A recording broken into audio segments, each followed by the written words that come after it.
Okay, तो chat GPT तो हमारा रेडी हो गया, इसमें हम अपना प्रोसेस अभी शुरू कर सकते हैं। अब हम क्या करेंगे कि एक जॉब ढूंढेंगे, उसकी जॉब डिस्क्रिप्शन लेंगे। जॉब्स आपको लिंक्डइन पे भी मिल सकती है, जॉब आपको व्हाट्सएप ग्रुप्स में मिल सकती हैं, जॉब आपको शायद लिंक्डइन के जॉब सेक्शन में नहीं तो लिंक्डइन पे किसी ने शायद पोस्ट की हुई हो। डिफरेंट सोर्सेज से आपको जॉब एड्स या जॉब की जो डिस्क्रिप्शन है वो मिल सकती है। आपने फिर क्या करना होगा कि वो जॉब डिस्क्रिप्शन कॉपी करनी होगी। तो मैं आपको साथ साथ दिखाता हूँ। लिंक्डइन पर हम जाते हैं। जिन लोगों को आइडिया नहीं है लिंक्डइन का, वो अपना लिंक्डइन अकाउंट ज़रूर बनाएं। लिंक्डइन अकाउंट बहुत ज़रूरी होता है, और सीवी में भी अपना लिंक्डइन अकाउंट मेंशन करना होता है। तो आप यहाँ जब जॉब सेक्शन पे आएंगे, यहाँ पे आपके लिए सारे रेलेवेंट जॉब्स आपके आ गए होंगे। आपको अलग अलग, मुझे अब रियाद में सारे जॉब्स दिखा रहा है अकाउंटिंग से रिलेटेड। किसी भी जॉब पे अगर आप टैप करेंगे तो नीचे अबाउट द जॉब में ये सारी इन्फॉर्मेशन होगी कि कंपनी क्या काम करती है, हम वर्किंग कंडीशंस क्या हैं, आपसे हम क्या चीज़ें एक्सपेक्ट करते हैं, की रिस्पॉन्सिबिलिटीज़ आप लोगों की क्या होगी। तो इसको बेसिकली हम जॉब डिस्क्रिप्शन कहते हैं कि जॉब में हमसे क्या क्या मांगा जाता है। इस मास्टर क्लास के लिए मैंने एक जॉब सेव की हुई है जो मेरे एक्सपीरियंस से भी रेलेवेंट है, और इससे हम अच्छी तरह सीवी बना सकते हैं। तो एक junior financial planning and reporting analyst की जॉब है, यही रियाद में है। अब अबाउट द जॉब में अगर आप आएंगे तो उसमें सारी डिटेल्स लिखी हुई हैं कि हमें एक जूनियर फाइनेंशियल प्लानिंग एनालिस्ट चाहिए। रिक्वायरमेंट्स, उसके पास डिग्री होनी चाहिए, एक्सपीरियंस 2-3 साल का होना चाहिए फाइनेंशियल रिपोर्टिंग रोल्स में। टेक्निकल स्किल्स में उसको एक्सेल आना चाहिए, पावर बाई के टूल्स उसको समझ में आने चाहिए, ईआरपी ओरेकल सैप वगैरह पे काम किया हो तो it is a plus. Communication में इंग्लिश आनी चाहिए उसको, और पर्सनल एट्रीब्यूट तो प्रोएक्टिव हैंड्स ऑन, ये तो वैसी बातें हैं।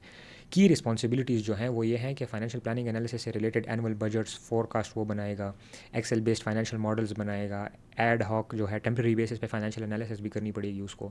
अकाउंटिंग एंड रिपोर्टिंग में मंथली क्लोजिंग्स होगी, मैनेजमेंट रिपोर्ट्स बनाने पड़ेंगे उसको, रिकॉन्सिलिएशंस बनानी पड़ेंगी। तो ये बेसिकली जॉब डिस्क्रिप्शन है जो हमें चाहिए, जो हम चैट जीपीटी को देंगे कि हमारे लिए इस तरह की रेलेवेंट सीवी बनाओ इस स्पेसिफिक जॉब से रिलेटेड। ठीक है, अब जॉब डिस्क्रिप्शन तो हमारे पास आ गई, हम प्रॉम्प्ट क्या देंगे चैट जीपीटी को। प्रॉम्प्ट के लिए भी एक डॉक्यूमेंट अवेलेबल है, और ये डॉक्यूमेंट भी मैं आपको प्रोवाइड कर दूंगा। प्रॉम्प्ट में हम उसको कहेंगे कि आप as a senior resume strategist act करें, और मेरे लिए आपने एक रेज्यूमे बनाना है। आपने मेरा बैकग्राउंड लेना है मास्टर फाइल से, और स्ट्रिक्टली एडहेयर करना है जो गाइडलाइंस का डॉक्यूमेंट मैंने अपलोड किया हुआ है। फिर आपने ये सारी जॉब डिस्क्रिप्शन जो मैं आपको दे रहा हूँ, इस सारी जॉब डिस्क्रिप्शन को एनालाइज करना है, मेरे मास्टर फाइल को भी देखना है, गाइडलाइंस को भी देखना है, और एक कस्टमाइज्ड रिज्यूमे मेरे लिए बनानी है जिसमें इम्पैक्टफुल कंटेंट हो।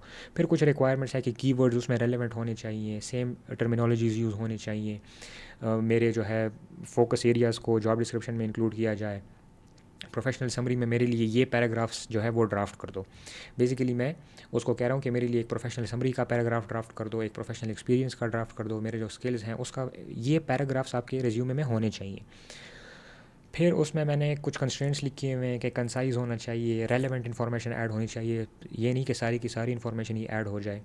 और सेल्फ चेक के लिए जो है, ensure alignment with the job description priorities. जिस चीज़ को प्रायोरिटी दी गई है जॉब डिस्क्रिप्शन में, उस चीज़ को डिटेल में बताया करें, जिस चीज़ को नहीं दी गई है उसको साइड में रखा करें। तो ये प्रॉम्प्ट है, ये प्रॉम्प्ट भी आपको मिल जाएगा। सिंपली आपने इस प्रॉम्प्ट को यहाँ से लेना है,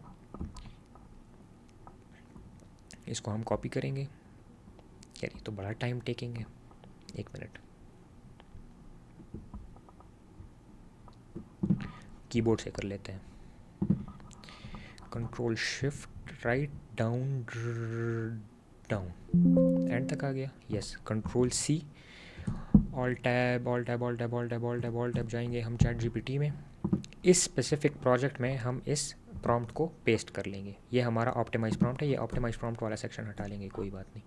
ठीक है, और यहाँ नीचे हम उसको कह देंगे here is the job description.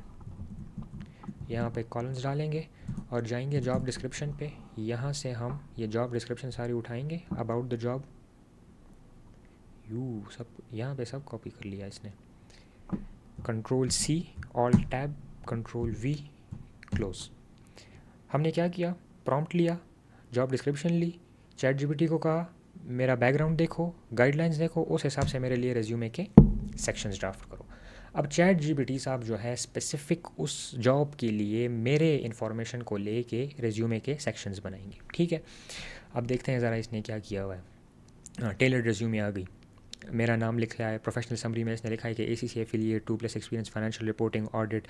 अब जॉब डिस्क्रिप्शन में था ना कि 2+ एक्सपीरियंस वाला चाहिए, 2 to 4 एक्सपीरियंस वाला, तो इसने भी 2+ लिख लिया। बिग 4 एनवायरनमेंट में मैंने काम किया है, वहाँ पे था कि ERP का एक्सपीरियंस ज़रूरी है, जॉब डिस्क्रिप्शन में था, तो इसने भी मेंशन किया है कि मैंने Oracle ERP पे काम किया हुआ है। वहाँ पे था कि बजटिंग, फोरकास्टिंग वगैरह के काम करने होंगे, इसने भी सिमिलरली वही किया हुआ है। इसने एक गलती कर दी है कि यहाँ पे इसने लिख दिया है कि financial reporting analyst. I am not a financial reporting analyst, but चलें इस रोल को हम चेंज कर सकते हैं। और इसने, मैं जो अभी काम कर रहा हूँ कंपनी में जिसमें मैंने सारी डिटेल उसको दी थी, उसने वो सारी detail specific to this job description draft कर दिया। तो आप देखें, executed month end closing activities, वहाँ जॉब डिस्क्रिप्शन में भी था कि हमें ऐसा बंदा चाहिए जो मंथ एंड क्लोजिंग एक्टिविटीज़ करे, तो इसने मेंशन कर दिया। जॉब डिस्क्रिप्शन में था कि हमें रिकन्सिलिएशन वाला बंदा चाहिए, इसने मेंशन कर दिया कि मैंने रिकन्सिलिएशन की हुई है। मैनेजमेंट रिपोर्टिंग के लिए फाइनेंशियल डेटा प्रिपेयर करना आना चाहिए, जॉब डिस्क्रिप्शन में भी लिखा था, इसने भी मेंशन कर दिया था। तो हर चीज़ इसने उस स्पेसिफिक जॉब डिस्क्रिप्शन से रेलेवेंट मेंशन की है। फिर मैंने जब उसमें काम किया KPMG में, तो उससे उसको भी इसने जो है उस जॉब डिस्क्रिप्शन से, जो जॉब डिस्क्रिप्शन मैंने इसको दी थी उससे रेलेवेंट कर दिया। कि इंगेजमेंट्स में मेरे लिख दिए कि मैंने कौन कौन से इंगेजमेंट पे काम किया हुआ है, इंगेजमेंट्स पे काम किया हुआ है। स्किल्स में फिर इसने रेलेवेंट वो सारे स्किल्स लिख लिए। देखें, मैंने FMVA में इसको कहा था ना कि मैंने FMVA में 3 स्टेटमेंट फाइनेंशियल मॉडलिंग की हुई है, और यहाँ पे इनको फाइनेंशियल प्लानिंग एंड एनालिसिस वाला बंदा चाहिए था, तो उसने वो सर्टिफिकेशन उठा के मेरे यहाँ पे डाल दिए रेलेवेंट। अकाउंटिंग और मंथ एंड के लिए मैंने क्या क्या किया हुआ है, टेक्निकल स्किल्स मेरे क्या क्या हैं, ये जो भी डेटा मैंने उसको दिया हुआ था कि मैंने एक्स लुकअप, पावर पिवट वगैरह यूज़ किए हुए हैं, ये सारी एग्जैक्ट उस तरह। एजुकेशन में भी इसने BSc ऑनर्स डाल दिया है, ACC एफिलिएट डाल दिया है। सर्टिफिकेशन में भी रेलेवेंट वही सर्टिफिकेशन डाली है। आप ख्याल करें, मैंने बहुत ज़्यादा सर्टिफिकेशंस दी थी, इसने बिल्कुल रेलेवेंट फाइनेंशियल मॉडलिंग और फाइनेंशियल एनालिसिस वाली चीज़ें डाली हुई हैं, 3 स्टेटमेंट मॉडलिंग, माइक्रोसॉफ्ट एक्सेल। तो ये एग्जैक्ट आपको उस जॉब के लिए रेडी कर देता है। अब हमारा नेक्स्ट स्टेप, इसने प्रोजेक्ट्स भी दिए हैं। मैं प्रोजेक्ट्स नॉर्मली यूज़ नहीं करता रेज्यूमे में, शायद कर भी लूँ कभी फ्यूचर में, बट इसने प्रोजेक्ट्स भी दिए हैं कि मैंने फोरकास्टिंग प्रोजेक्ट्स भी किए हुए हैं, और एनवीडिया के लिए, अच्छा ये भी इसने कर दिया। मैंने इसको कहा था कि OBU में मैंने एनवीडिया को एज अ कंपनी चूज़ किया था, और उस पर मैंने रिसर्च लिखा हुआ था, तो इसने यहाँ पे वो भी मेंशन कर दिया। Very good. तो ये सारे हमारे रिज्यूमे के सेक्शंस आ गए। अब ये नहीं करना आपने कि यहाँ से सारी चीज़ें कॉपी करके पेस्ट कर देनी है एक रिज्यूमे में और वो भेजना शुरू कर देना है, ऐसा नहीं करना।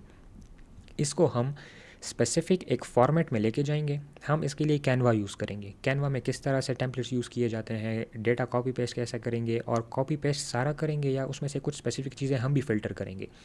उसमें अगर कोई बहुत ऐसी टर्मिनोलॉजीज़ हों जो हमें समझ ना आए या हम उसको डिफेंड ना कर पाए किसी इंटरव्यू में, वो हटानी पड़ेंगी।